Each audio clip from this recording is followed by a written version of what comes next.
Pertussis, or whooping cough, is a highly contagious vaccine-preventable respiratory illness caused by the bacterium Bordetella pertussis. The incidence is highest in young infants, but it can also affect adolescents and adults due to waning immunity after vaccination. Bordetella pertussis is a gram-negative coccobacillus that's primarily spread by inhaling respiratory droplets from infected individuals.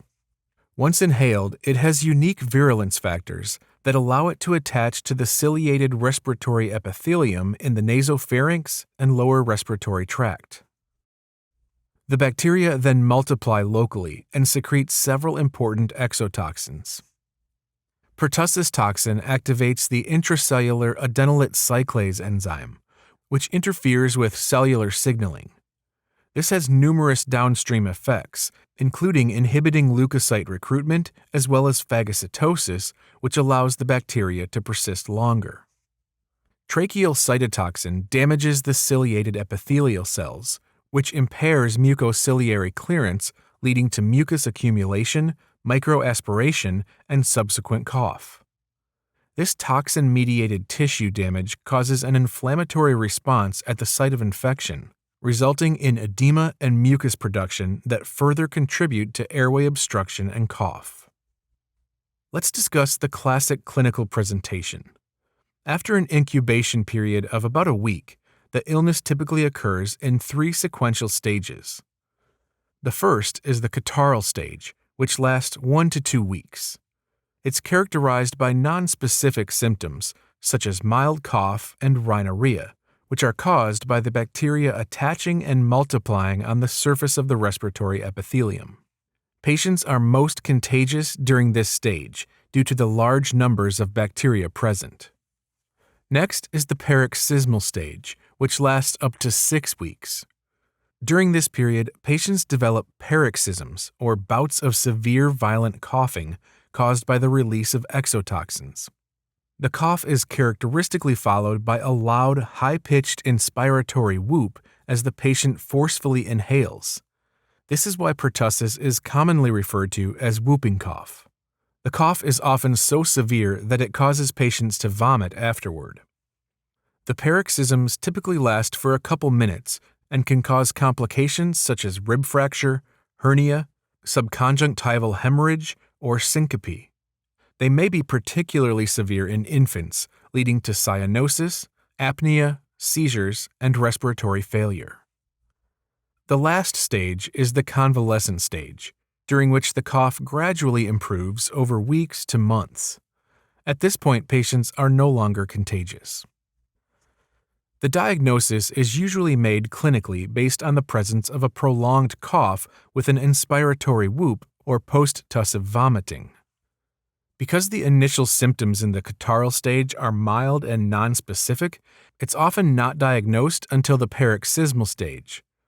Although not required, confirmatory laboratory tests such as culture, PCR, or serology can also be performed. A characteristic lab finding that supports the diagnosis is a high white blood cell count due to an increase in lymphocytes or lymphocytosis.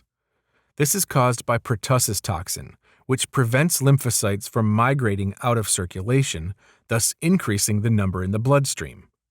Lymphocytosis distinguishes pertussis from most other acute bacterial infections, which are typically associated with an increase in neutrophils, not lymphocytes. In addition to isolating the patient and providing supportive care, management often includes macrolide antibiotics, such as azithromycin. Antibiotics administered during the first few weeks of the illness can reduce the transmission risk by eradicating bacteria from the nasopharynx. If given in the catarrhal stage, they may also help reduce the severity and duration of symptoms.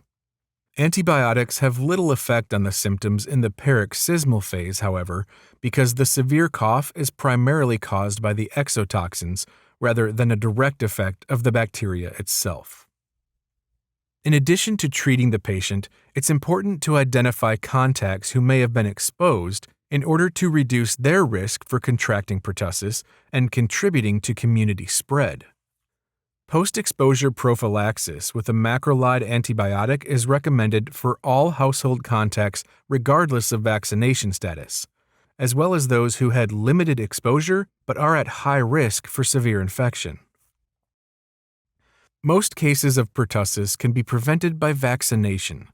The acellular pertussis vaccine contains several purified pertussis antigens and is typically combined with diphtheria and tetanus toxoids. The DTaP vaccine is recommended for children and given in a series of 5 doses between 2 months and 6 years of age. The Tdap vaccine, which contains reduced doses of diphtheria and pertussis, is given to all adolescents and adults who need a booster. Because newborn infants are at high risk for severe infection, Tdap is also recommended during pregnancy, where it facilitates the maternal antibody response as well as the transfer of maternal antibodies through the placenta to the fetus. To sum up, here are the key points to remember. Pertussis is a highly contagious, vaccine-preventable respiratory infection caused by the bacterium Bordetella pertussis. It's spread through contact with respiratory droplets.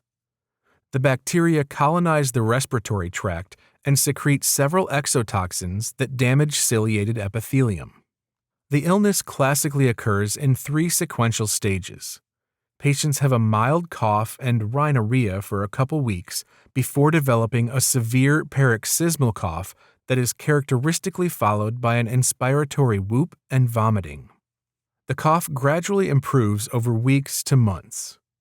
Pertussis can be particularly severe in infants, leading to apnea, seizures, and respiratory failure. The diagnosis is clinical, and treatment involves supportive care and macrolide antibiotics.